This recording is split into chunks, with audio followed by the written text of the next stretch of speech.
Hello everyone, thank you for joining me. I have a cute set of cards featuring Alex Syberia Designs Birthday Wonderland. These critters are absolutely adorable, and each one has been showcased on a fun and easy inked background. So do you have a favorite? I know we're not supposed to, but I do, and I'll let you know at the end of the video.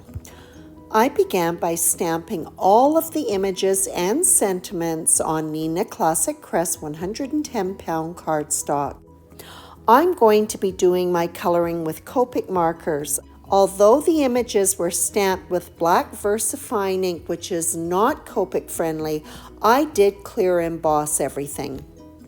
I knew that I was going to use several of the trees to incorporate with the woodland critters, the raccoon, the hedgehog, and the bear.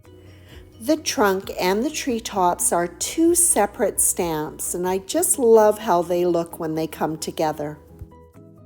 The trunks are silhouette images, so once they're stamped, the coloring is done.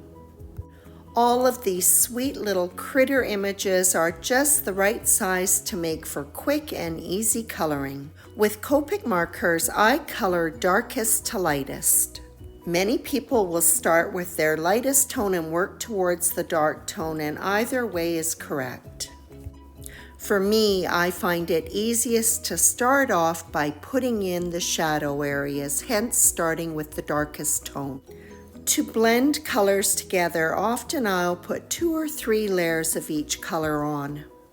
However, when working with smaller images, I'll do just 1 layer and then use a scrubbing motion where 2 colors overlap to get them to blend.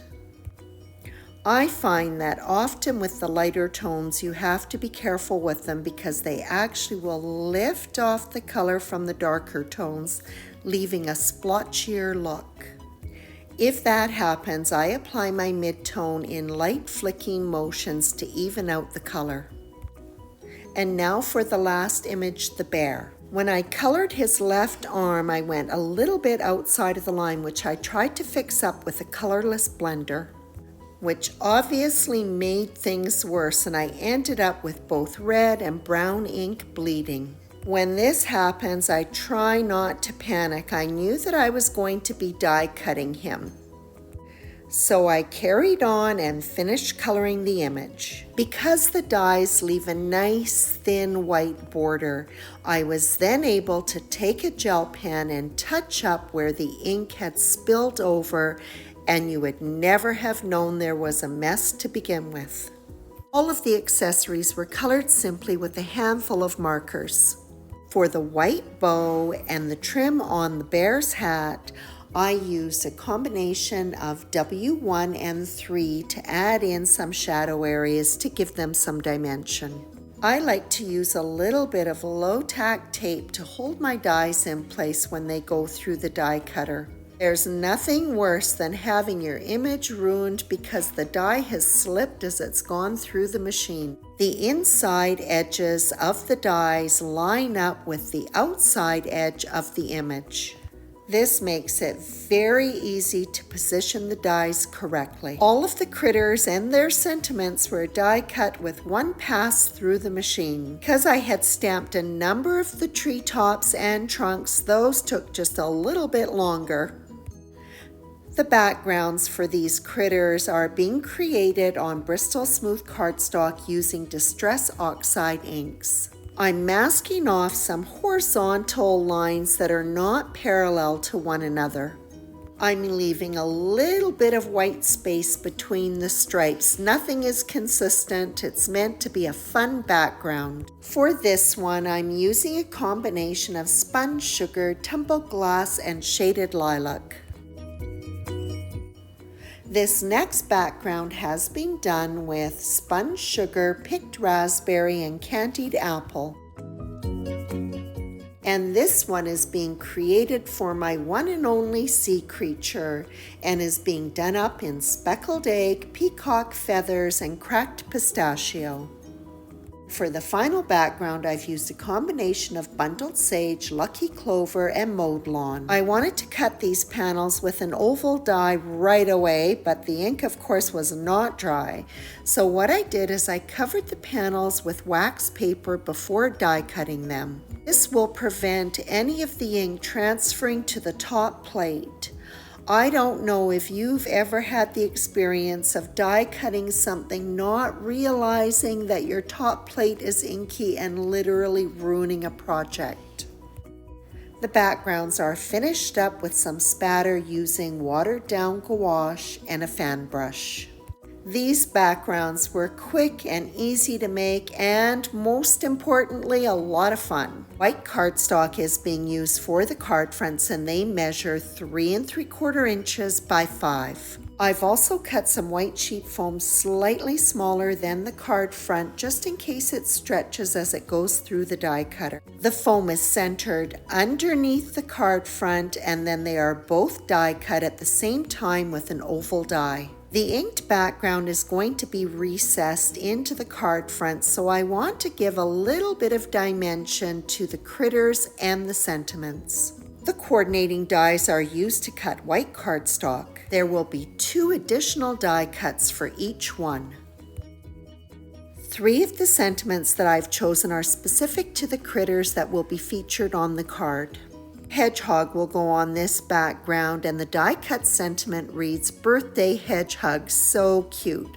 So I'm going to stamp happy right above where I'm going to place the sentiment. I'm continuing with the black VersaFine ink. I just love the nice clean impression it gives, but it does stay wet for a while, so I'm going to clear emboss it. Next, all of the card fronts are going to be adhered to the foam backing. I'm going to get busy and stack all of my critters and sentiments with 2 additional die cuts. To mat the card bases, colored cardstock was selected to go with one of the colors that was used on the inked ovals. The card front had been made a little bit smaller so that there would be a nice wide band of color around it. Colored mats measure 4 1/8 by 5 3/8 inches. After the stacked card front is adhered, then the inked oval is recessed into the die cut opening. The stacked critters and sentiments are then arranged onto the inked background. And for my little sea creature, he's not going to have any trees, so he's done in no time at all. And for this little cutie, the trees are going to be adhered directly to the background. They have not been stacked, and so when the bear and the sentiment are adhered, it just gives it a little more dimension to the overall piece.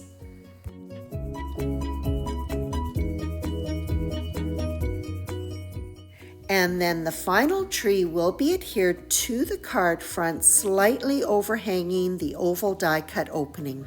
All of the panels are adhered to A2 size top folding card bases. Because the seal is sitting in the oval with no other accessories, I'm going to add in some additional embellishments with some beautiful blue and green crystals. The rest of the cards will be embellished with confetti that reflects one of the colors that was used in the background. They will be finished off with Nouveau Crystal Drops Morning Dew. The Morning Dew dries clear, giving them a jewel-like appearance. Using a white gel pen, some of the accessories were accented with either polka dots or stripes. And that completes this sweet set of birthday cards featuring Alex Syberia Designs Birthday Wonderland.